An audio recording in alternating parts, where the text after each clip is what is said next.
Well, good almost afternoon, everyone. I appreciate you all being with us this morning. I recognize many of your faces. My name is Susan O'Kane and I'm with Richland County Government. It's hard to believe a year has passed since we had our first Go Red for Women event with Holspire, Richland County, and the American Heart Association.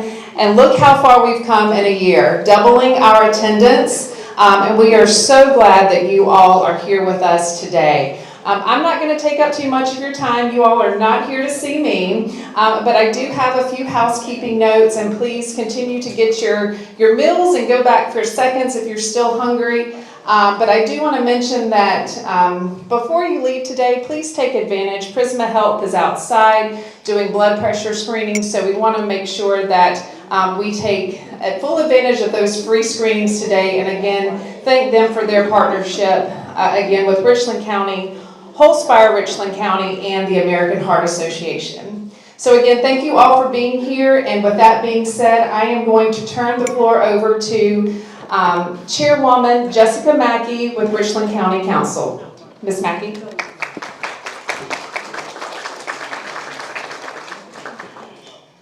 Good afternoon.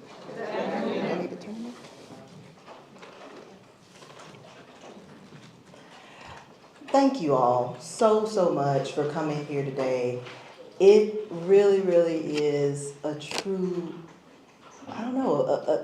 it's exciting, but it's also a really good moment inside to know that we're able to have this event.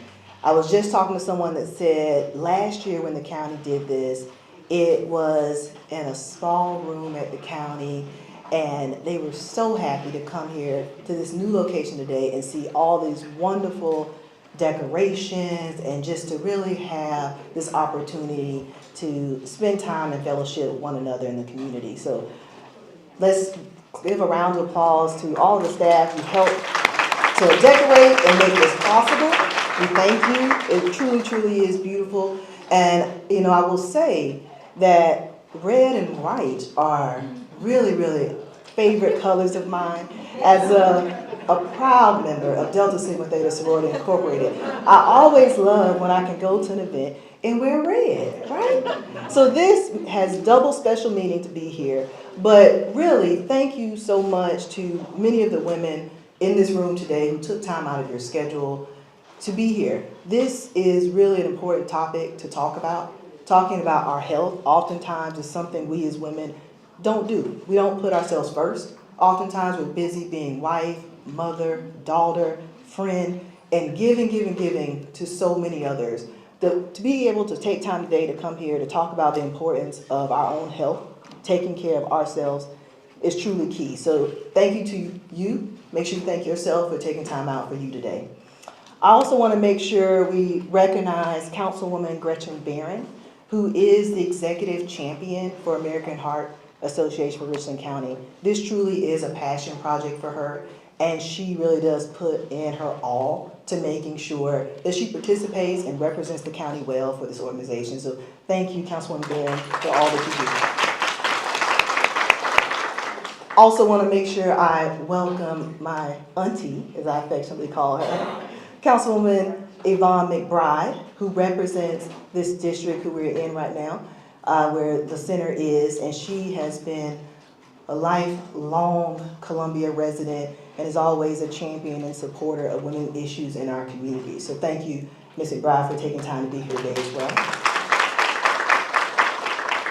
And then I want to say today, not only being here and celebrating women, but to have one of the speakers on the agenda today is extra special to me because Miranda Williams, who you'll hear from later, is my real life friend.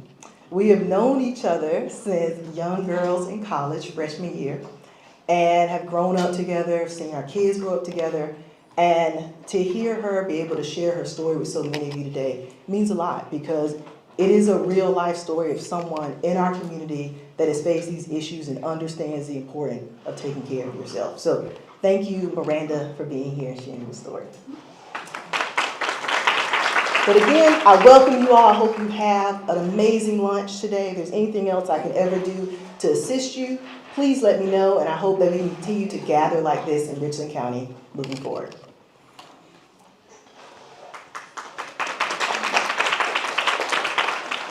Thank you, Chairwoman Mackey. And speaking of an amazing lunch, I failed to recognize Chef Eddie Green and his team for providing this fabulous meal for us today. So, Chef Eddie, thank you.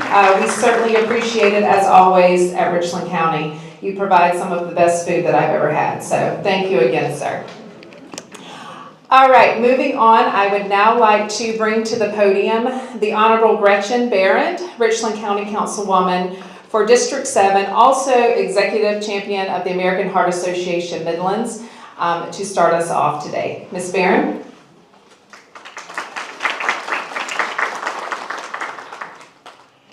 Good afternoon, everyone.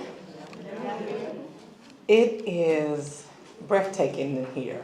And so a lot of people know I appear to be quite girly. But I don't get to do a lot of girly things because I have boys. So this is amazing. Thank you so much to our treasurer for being here. Kendra Dove, thank you for being here today. But I wanted to just share a little bit with you. How many of you all were with us when we went to the City of Columbia Go Red event? Anybody was at that event, the Go Red event? Well, a little secret got out on that day. And originally, I said yes to be one of the executive champions for the American Heart Association just because of my passion and just my fortitude for service. And during the event, or prior to the event, I was getting ready to getting dressed, and my youngest son, Hilton, we call him Prez, he says, why do you have that red dress on? And I said, well, it's Go Red. And I had to explain what Go Red was. And when I explained what Go Red was, he said, Mama, you know, I almost killed you when you had me. And I just kind of stopped I was like, yeah, you did almost.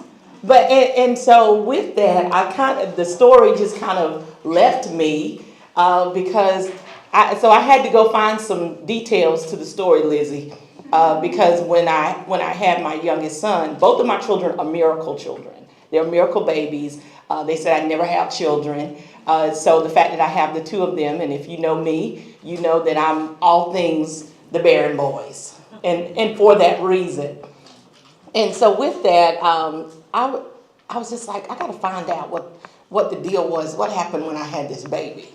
So I started digging around, and I asked my mom and my girlfriend, who were both there on that day.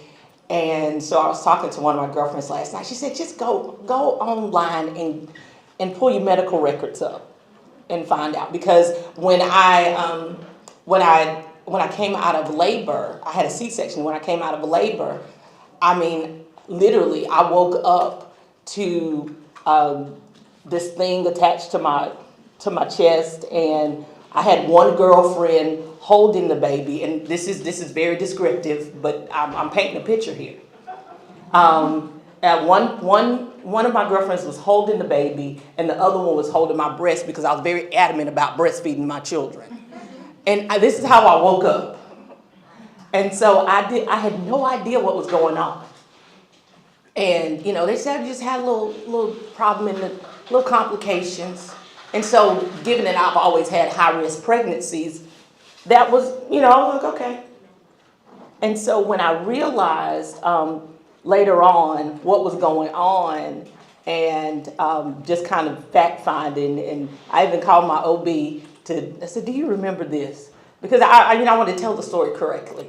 And what I found out is that when there's something called cardiac anxiety. And it mimics a heart attack. And so it mimics a heart attack, and imagine being on the operating table getting ready to have a C-section. And then, you know, and all of a sudden I do remember saying, oh, my chest hurts. That's pretty much the last thing I remember.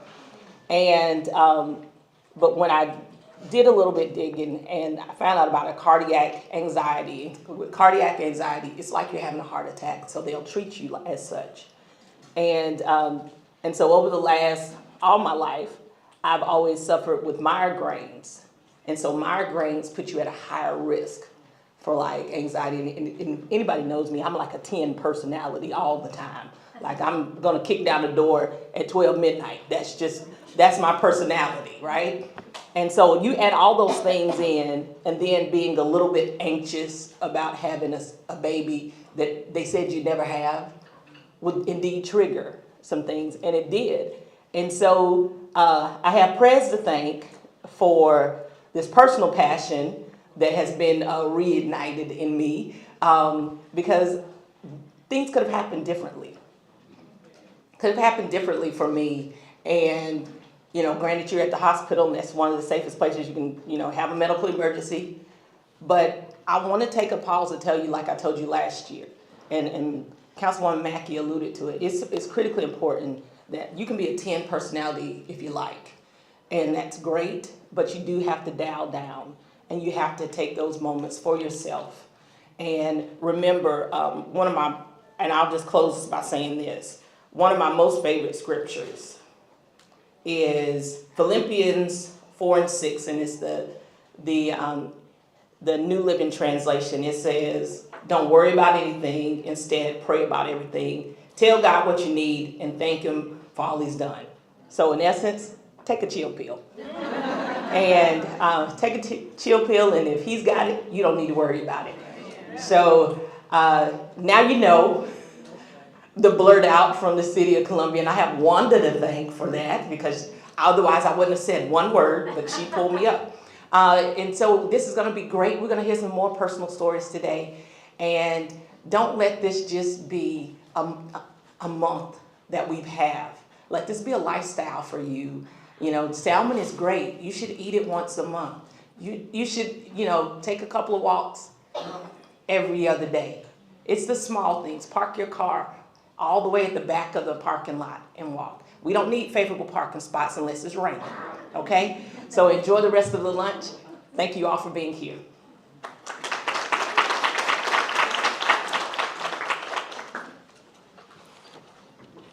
Thank you, Councilwoman Barron. And as you all have just heard, we also have Councilwoman Yvonne McBride with us today. We are celebrating our Go Red for Women event in the Mighty District 3. Don't tell Councilman Pugh that I put Mighty in front of District 3. As you all might know, he always likes to say the Mighty District 2, but today we are in the Mighty District 3. So I would like to invite Councilwoman McBride up to share a few words with us.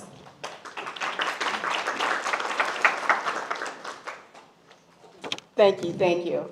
You all look so beautiful, and it's great to be here. But tell Mr. Pugh, District 3 was mighty before he even came on council. So he's behind time. But you know, you're in District 3, and it's just so wonderful because District 3 is a district of love. It is the best district in the United States. But more importantly, District 3 is a district of love, but Richland County is a county of love. And that's what we're here to celebrate, the love that we have for ourselves. And to have love for ourselves, we must take care of our. My only word here is for you to take this day, from this day, to make your health a priority. You can't help all your loved ones. So that's what I pray for us to do today. And one other thing, these are my nieces. So I just thank them so much. One of my nieces is a Delta, and I just love that they wear that hot pink. You know, it's just great to wear that beautiful pink red. My other niece, she's an author now, but I won't go into that. But she has lots and lots of energy. And when I'm somewhat of a controversial figure at times on council, and I always know that there is the high energy person that's right there leading with me. So that's Ms. Barron, Councilwoman Barron. So I want to thank her for that. And lastly, I want you to know that you're all my adopted nieces now. And so thank you for being a part of Richland County's family. And so your auntie say, have a great day and enjoy.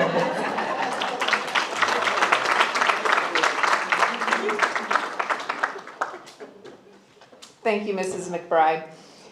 Now, unfortunately, one of our guest speakers could not be with us today. Mrs. Kiwan Fitch is under the weather, so again, she will not be joining us.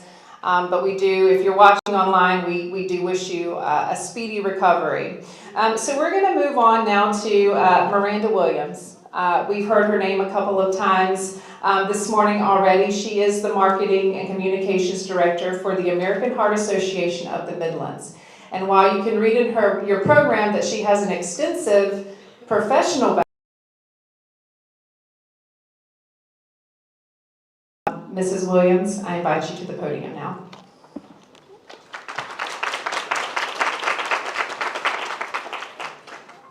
Thank you so much. And it is so beautiful in here. I will say, unlike my girl Jessica, I am a member of Alpha Kappa Alpha Sorority Incorporated. So the red is pretty. That's one of the hardest things I will tell you about being with the American Heart Association. I had no red. So I've been buying red like crazy. Now they said, what's the pink and green? Or, you know. But no, it's beautiful. And thank you so much, Richland County, for being here or for allowing me to be here. Thank you to my coworker, colleague Lizzie Smith, who's over the Heart Walk. She's a rock star, and so I thank you for volunteering me also to speak to you all today. And I have to thank my best friend, Tamara Duncan, who is here in the front. I'm so excited to see her when I got out the car. And of course, Jessica. We have been friends literally since August of 2000. So giving my age a little bit, but it's okay because we still look good. But I'm really glad to be here. I have a few remarks prepared, but I do want to tell you a little bit about my personal heart story. As a marketing and communications manager or director with the American Heart Association, it was the first heart story that I have been able to tell. So of course in my career, I get a chance to meet heart survivors all the time. And so when I hear some of the other stories, it really, I mean, it's amazing, it's crazy how much some people go through. We have a survivor we're working with right now who just had a heart transplant. And so to see stuff like that and to know about the research that the American Heart Association supports is just phenomenal. And I'm very grateful to be a part of the organization. But in May of 2022, I contracted COVID, and I was one of the double masks, like hand sanitizers all the time. TJ knows this, we didn't even really hang out during COVID because I was so scared. And I have a son, so Elijah now is 13. But at the time, I actually had a makeup studio off Clemson Road, and I was working state government, and was busy all the time. And once I got COVID, it took me a while to really get myself back together. So probably about 3 months, I would say, until I just kind of started feeling normal. So thinking about that timeline that fall starts sports, well, we never really stopped, but fall reinvigorates sports for my son. He plays quarterback at the time. He was playing in Pop Warner. And so we would be at the field all day, and me going from work to the field, I would have these dizzy spells. And my doctor thought I had vertigo. So I went to the doctor, she gave me medicine, we tried the vertigo medicine, it did absolutely nothing. And so I went back, and they kind of did some more testing and thought, we don't see anything else, and we're just gonna, maybe give you something for anxiety. So I took the anxiety medicine, and it made me feel like I was just walking in like a zombie, like all day. And so we stopped that medicine, and they really had, just kind of perplexed. And then I started having heart palpitations.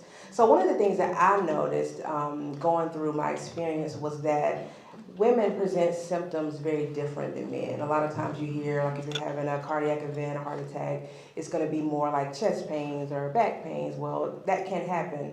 But for women, we have very different symptoms.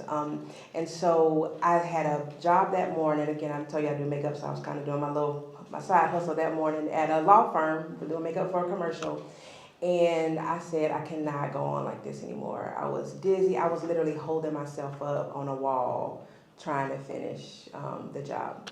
So I went straight, I actually went to Chick-fil-A first, so I got me some lunch. And then, just being realistic, I was hungry. So I went and got me some lunch, and then I called my doctor. She's like, come on over. And they started running other diagnostic tests. And she said, well, I'm gonna check your heart. And so they did the first EKG, and it showed nothing. It seemed like it was normal. And she said, I'm gonna run it again, and we're gonna do it longer. Well, she looked at it, and she kind of looked at me, and I could tell something was wrong. And I just really felt like, I don't even know, I can't even describe the feeling. I was probably not even able to stand up really well at that point. And so she called another doctor in, and he looked at it, and he said, you gotta go in the ambulance to the emergency room, like right now.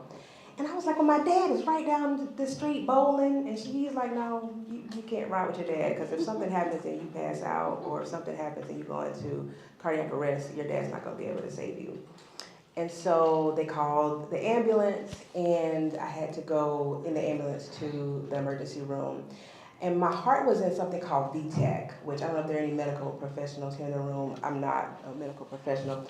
But I didn't really realize how serious VTAC was until I was watching 911, which is my favorite show. And this person goes in VTAC and doesn't make it.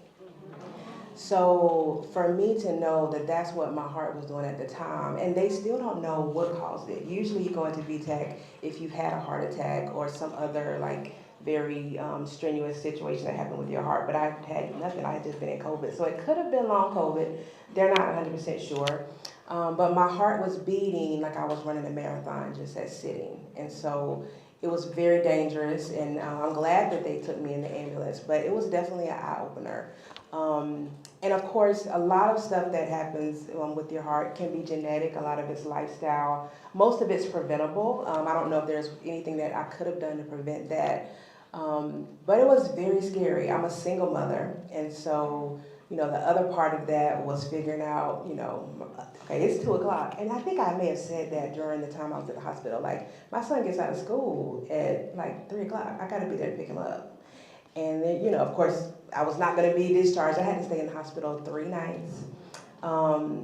And I was very adamant, though, that Saturday Elijah was in a parade, so I told him I had to be out by Saturday, and they let me out before the parade so I could make it there. But it was the most scary experience. And so when I say I'm grateful to be here, my grateful is not me.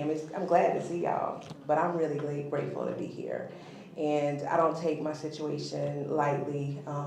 I think it's just putting in perspective, you really think about what could be if I didn't make it. My son would be here by himself, and his dad had a stroke about 2 years before, and he still suffers from aphasia, so he's not able to work. So it was just a very eye-opening situation.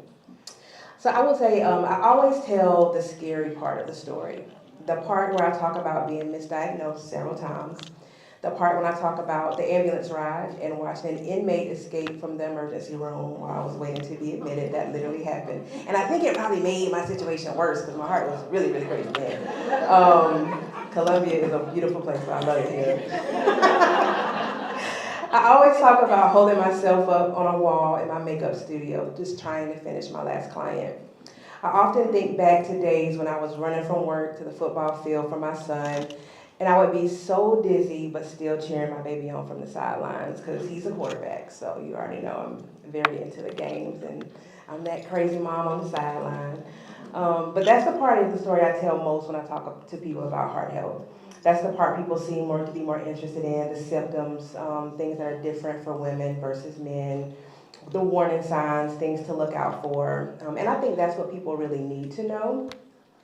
What I don't get to talk about as much is the beauty that came from it. I'm trying not to cry. It's hard to imagine heart disease and finding joy, but I promise you it exists. Before my cardiac event, I remember being in a place that was very uncomfortable. I was the heaviest I have ever been in my entire life. I was probably about 15 pounds heavier than the day I went in the hospital to deliver my son. I was working a pretty stressful job, and although it paid well, I was stressed most of the time. I remember wondering what is going to change in my life to really make me change my life. I'm gonna say that one more time. I remember wondering what is going to change in my life to really make me change my life, because I knew I was the only one that could change it. I never imagined that change would come through something so scary, but it did. And honestly, I'm grateful for every single moment. I still remember the day I got the call to tell my story. A friend of mine, Carlin Gill, who's also our good friend from college, is the marketing director at MUSC, and we have been friends for a long time, still to this day. And it's just amazing how God puts people in your life to serve so many purposes. I would have never known that we would be in, these roles now, but that's amazing to me. But she asked me if I would be willing to share my story of my cardiac event for the Go Red for Women luncheon for the American Heart Association. This was probably right at a year ago, and just 3 months prior to that, I had experienced, I don't know if anybody of you saw the video, but there's a video of my testimony, and you can see my son there, on the Richland County social media channels. But I had to really think about how I felt about telling my story, because I didn't see myself as a survivor at the time. And I don't know if I really understood the magnitude of really being a survivor. I just saw myself as going through something medical, and we were going to try to figure it out, and I'd go back to work and, live my regular life. But I didn't know at the time that my story would impact other people, specifically women. I had no idea how my story would later bring me to talk to so many people, including sold-out lunches like this. But I was glad that Carlin encouraged me to tell my story. I'm always completely mesmerized when I have someone come up to me and tell me that my story helped them see something they wanted to talk to their doctor about. That really means a lot to me, and I'll say we were in Florence about 2 weeks ago, and I kind of told my story, and there was a lady that came up that said a friend of hers had a daughter that was going through the same situation. She's 17 years old. I actually saw her this weekend at the Heart Ball, and they realized that the 17-year-old does have a cardiac issue. So, it's just so much that comes back from me telling your story. But after telling my story to the person who at the time was the director of marketing for the American Heart Association, I learned that she was leaving to go to a national team, and there was a position that would be open. Like I said before, I was in a stressful job. This job was marketing as well. And telling my story had really unlocked something in me. I applied for the job, and the day that we did the video, like I said, it's on social media channels, I actually did a phone interview right afterwards, and after several conversations with who is now my boss, I was offered this job as Marketing and Communications Director for the American Heart Association. I'd always heard that if you did something that you love, you never work a day in your life. And up until that point, it really was a myth to me. Don't get me wrong, I love money. And I've never been a fan of big work, though. I like to do things that I like to do. Makeup has always been fun. Social media has been fun. But work, like hard labor, really not my thing. It's okay, though, I'm working on it. But coming to the American Heart Association has been one of the most rewarding experiences. Not only am I able to help people through my story, but I'm able to help tell other stories that really make an impact in our community. That's something you can't put a price on. And although it is work, it definitely seems more like my calling now. One thing they don't prepare you for when you leave the hospital with heart disease is the mental struggles you may experience. Being a survivor is hard. It means that you have to fight literally every day. You're fighting for a better lifestyle, you're really fighting to make healthier choices, and you're really fighting to not put yourself in a state of depression. I think sometimes I was even overthinking every single pain, every nervous feeling, almost psyching myself up that I was going back into VTech after I started my medication regimen. So now I take 2 different medications every day. And on March the 6th, we're going to see if I'm a candidate for something called ablation, where they can hopefully stop the rhythm, but we'll see how that goes. But it was almost overwhelming to me, and I really had to make a change. So since we shot the video, so about a year ago, I've lost 55 pounds and completely taken on a healthier lifestyle. Thank you. And I would say I really want to be here for my grandkids. Like, my son is awesome, and I can only imagine like how he's going to be as a dad one day. So that's my focus, my goal. But I work out at least 4 times a week. I started Pilates, which I love Pilates. If you have a chance to take it, try it. And I intentionally started setting up self-care on my calendar, whether it's a massage or a walk outside. I love flowers, so I'll go to, get me some flowers, a trip to Dillard's Shoe Department. It's my favorite place. But of course, I try to be within reason, but just more regularly, really taking care of myself.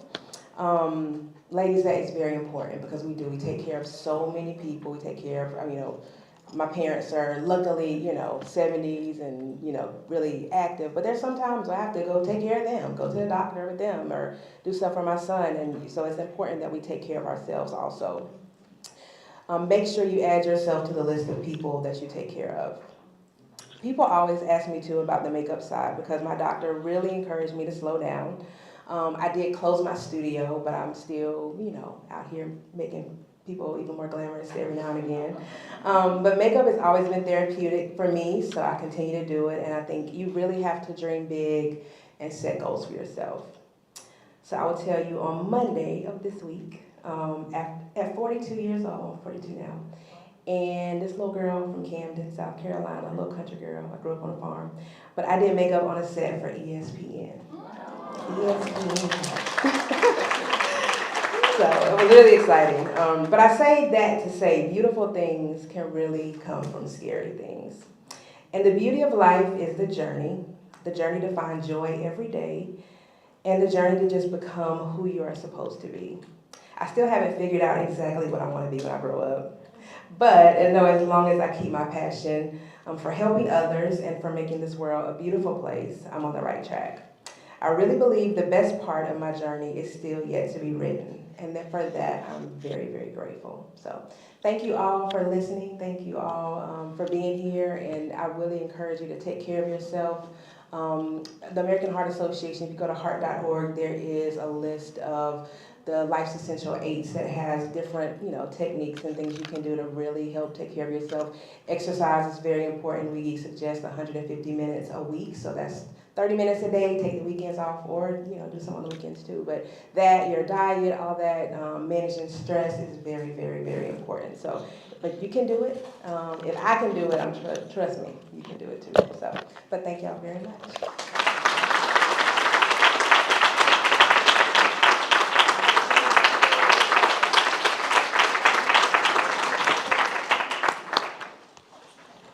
Thank you, Miranda. That was a truly inspiring story. We are so glad that you were able to be here today and that you were able to be here to share your story. So, like she said, everyone, please take care of yourselves.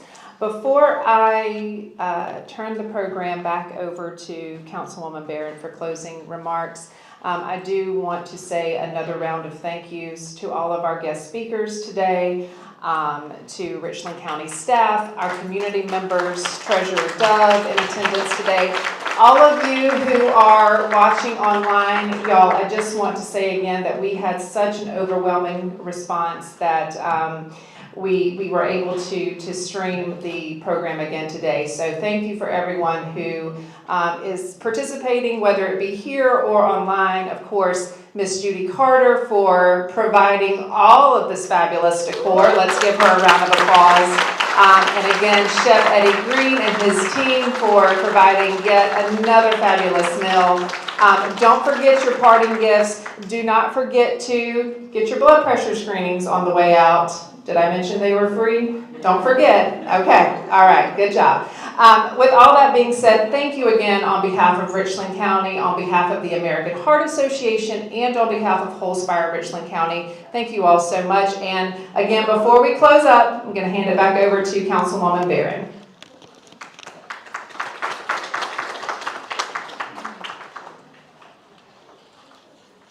Thank you, Miranda, for sharing your story. I think we all have something that we can take away from something that she said today.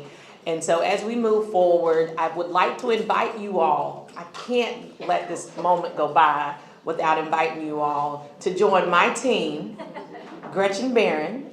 You can go to the Heart Association's website. The walk is on March the 23rd at Segra Park. Even if you don't join my team, meet us out there, register.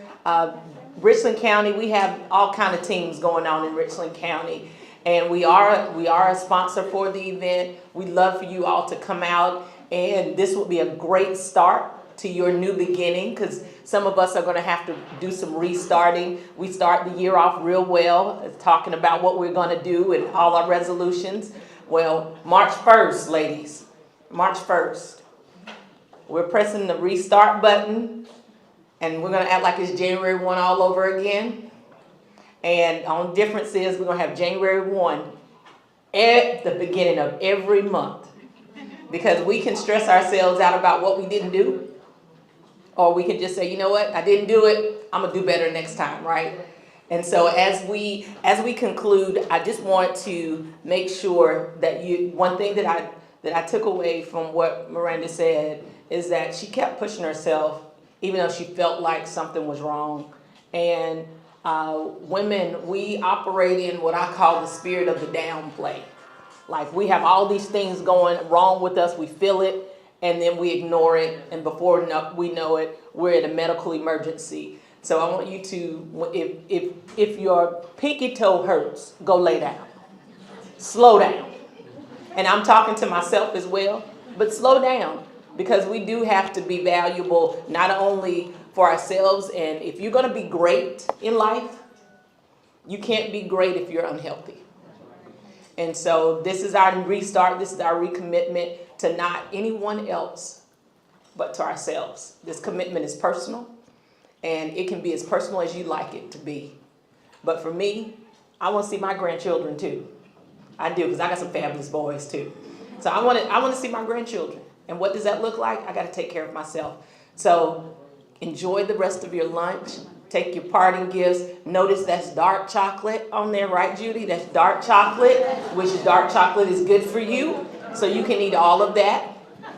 That is your parting gift as well. And enjoy the rest of your day. Thank y'all so much for coming.